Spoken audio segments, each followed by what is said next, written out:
Imagine a massive underwater vessel silently approaching enemy shores. Without warning, it surfaces just enough to reveal a flight deck. Within minutes, fighter jets launch into the sky, striking targets hundreds of miles inland. Before the enemy can respond, the vessel disappears beneath the waves, leaving no trace of its existence. This isn't science fiction or fantasy. This is the concept of the submarine aircraft carrier, a war machine that combines stealth with overwhelming strike capability. The ultimate question remains, could the United States actually build such a formidable weapon? The submarine aircraft carrier represents the holy grail of naval warfare, combining the stealth and survivability of a submarine with the power projection of an aircraft carrier. Today, we're diving deep into the fascinating history, technical challenges, and future possibilities of this revolutionary concept. History. The idea of launching aircraft from submarines isn't new. As far back as the 1920s, military planners considered the strategic advantages of such a platform. The first practical implementation came during World War II, not from America, but from Imperial Japan. The Japanese I-400 class submarines were truly remarkable achievements for their time. Each could carry 3 Aichi M6A Seirin aircraft in a watertight hangar. These submarines were designed to launch surprise attacks against the Panama Canal and even the US mainland. At 400 feet long and displacing 6,500 tons, they were the largest submarines in the world until the 1960s. When American forces captured these vessels after Japan's surrender, naval engineers were astonished by their advanced design. The submarines were studied extensively before being deliberately sunk to prevent the technology from falling into Soviet hands. But the seed of an idea had been planted in the minds of American military planners. If you appreciate this deep exploration of military technology, consider supporting us on Patreon. Your contribution helps us create more in-depth content like this. The link is in the description below. America's early efforts. In the early 1950s, with the Cold War intensifying, the US Navy began serious exploration of submarine aircraft carrier concepts. The strategic advantage was clear. The ability to launch airstrikes from undetected locations would be a game-changer in naval warfare. The US Navy's early experiments involved the USS Grayback and USS Growler, submarines modified to carry and launch Regulus cruise missiles. While not technically aircraft, these missiles were essentially unmanned jet aircraft designed to deliver nuclear warheads. The submarines would surface, prepare the missiles on deck, and launch them towards Soviet targets.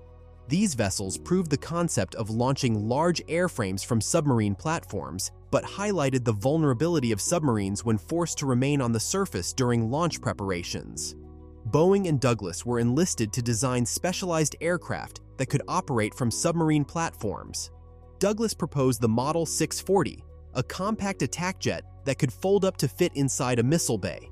It featured a rounded underside for water landings and twin shoulder-mounted jet inlets. The aircraft could carry atomic weapons, giving it tremendous striking power despite its small size. Boeing took a different approach with their magic carpet concept. This ingenious design would attach a modified Grumman F-11F to a rocket sled that could launch the plane vertically. After launch, the sled would return to the submarine for reuse.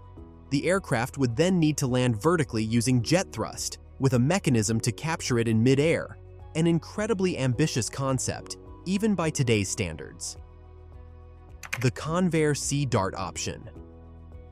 While Boeing and Douglas focused on complex launch systems, Convair took a more practical approach with the F-2Y Sea Dart. This remarkable aircraft was the only jet-powered seaplane fighter ever created for the US Navy. The Sea Dart could take off from water, fly at supersonic speeds, and land on the ocean's surface, eliminating the need for complex launch and recovery systems. The Navy's Bureau of Ships designed a special submarine to carry 3 Sea Darts. At 460 feet long and powered by nuclear propulsion, this submarine would have revolutionized naval warfare. The aircraft would be stored in a rounded hangar near the top of the hull. An elevator would raise the planes to the deck, where they could take off directly from the ocean surface. In rough seas, a 170-foot track on the deck would assist with takeoffs, Unfortunately, the Sea Dart program was canceled due to performance issues, effectively ending this particular submarine aircraft carrier concept. However, the idea continued to evolve in increasingly ambitious directions. Boeing's advanced concepts. By the late 1950s, Boeing had developed two new submarine concepts paired with an advanced jet design. Their new aircraft would be capable of Mach 3 speeds and carry modern missiles. Essentially designed as a manned missile, it wouldn't need landing gear or conventional takeoff capabilities. Boeing's AN-1 submarine concept featured two large hangars that could accommodate 8 aircraft. Each plane would have its own launch bay, allowing simultaneous preparation. From surfacing to launching all 8 aircraft would take just 7.5 minutes, a vast improvement over earlier designs. The jets would rise from submarine hangars, rotate on deck, and launch vertically using the flying carpet system. For recovery, the submarine would first retrieve the flying carpets, then the aircraft. With enough supplies to support 160 sorties, this vessel would be a formidable weapons platform capable of bomber interception, anti-ship warfare, and nuclear strikes. Boeing also proposed the AN-2 design, which stored aircraft in vertical launch silos along the submarine's spine. This approach simplified the launch process, but complicated recovery. The aircraft would need to attach precisely to the recovery apparatus, which would be gyro-stabilized to function even in rough seas. If you think these engineering challenges could be overcome with today's technology, type yes in the comments. General Electric's revolutionary design, General Electric, then General Dynamics electric ships, saw a fundamental flaw in previous designs. They all required specialized aircraft. GE's revolutionary approach: make a submarine so large that it could operate conventional aircraft. Their concept, known as Design A, would effectively turn a modern aircraft carrier into a submarine. This behemoth would be 840 feet long with a 60-foot wide, 500-foot long flight deck, approximately half the length of a Nimitz-class aircraft carrier. 2 sail structures would house turbines for electrical power, with the main power coming from nuclear reactors. The internal space would include a vast hangar capable of accommodating 28 fighter jets. Aircraft would be moved using conventional landing gear and taken to the flight deck via elevators at the front and aft sections. These elevators would operate through double-hatch airlock seals, maintaining the submarine's structural integrity. To ensure sufficient clearance between the deck and water surface, the submarine would use vast ballast tanks. When surfaced, these tanks would be filled with engine exhaust rather than compressed air, raising the flight deck high enough above the waves for safe aircraft operations. Below the hangar level, the submarine would house crew facilities and aircraft maintenance areas. With a complement of 430 crew members, the vessel could reach depths of 2,000 feet. It would take approximately 27 minutes to launch all 28 aircraft. But the versatility didn't end with aircraft. This submarine could transport 2,000 troops with their equipment, tanks, helicopters, and even artillery for shore bombardment. It represented the ultimate in flexible force projection, a truly mobile military base that could appear anywhere in the world's oceans. The estimated cost in 1963 was $271 million, equivalent to about $2.34 billion today. While expensive, GE suggested that economies of scale would reduce the cost of subsequent vessels. Why the concept faded? Despite these ambitious designs, the submarine aircraft carrier concept faded from active development by the late 1960s. Several factors contributed to this decline. First, aircraft carrier vulnerability concerns were addressed through improved defensive systems and nuclear propulsion, which allowed for constant high-speed movement. Carrier battle groups with layered defenses made traditional aircraft carriers more survivable. Second, the strategic objective shifted from hiding naval air power to displaying it as a show of force. Having a visible aircraft carrier offshore became a powerful diplomatic tool, something a submarine carrier couldn't provide. Third, the development of submarine-launched ballistic missiles, SLBMs, and cruise missiles gave submarines tremendous striking power without the complexity of carrying aircraft. An Ohio-class submarine carrying Trident missiles could strike targets thousands of miles inland with nuclear warheads, making aircraft delivery systems redundant. Fourth, the technical challenges remained formidable. Creating a submarine large enough for aircraft operations compromised its underwater performance. The need to surface for flight operations negated much of the stealth advantage, and the complex mechanisms required for aircraft launch and recovery added significant maintenance burdens. Finally, the cost-benefit analysis simply didn't work. The resources required to build one submarine aircraft carrier could produce multiple attack submarines and contribute to a conventional aircraft carrier. The specialized nature of these vessels made them less flexible than having separate submarine and carrier forces. The modern resurrection. The concept didn't completely die, however. In 2005, DARPA, Defense Advanced Research Projects Agency, contracted Lockheed Martin to develop the Cormorant, a reusable drone aircraft that could be launched from Ohio-class submarine missile tubes. This multi-purpose unmanned aerial vehicle, UAV, would be constructed of titanium for deep-water operations. The Cormorant could perform reconnaissance, anti-ship attacks, or ground strikes. It would fold neatly into a standard Trident missile tube and be launched underwater from a depth of 150 feet.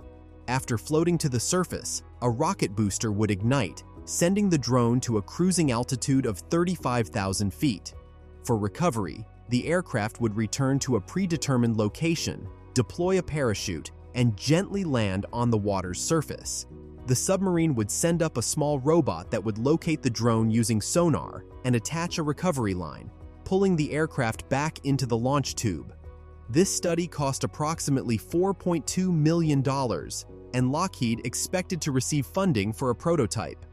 However, in 2007, DARPA declined to proceed with the project. Since then, the idea of submarine-launched aircraft has largely vanished from public discussion of naval strategy. Could it be built today? With today's advanced technology, could the United States build an effective submarine aircraft carrier?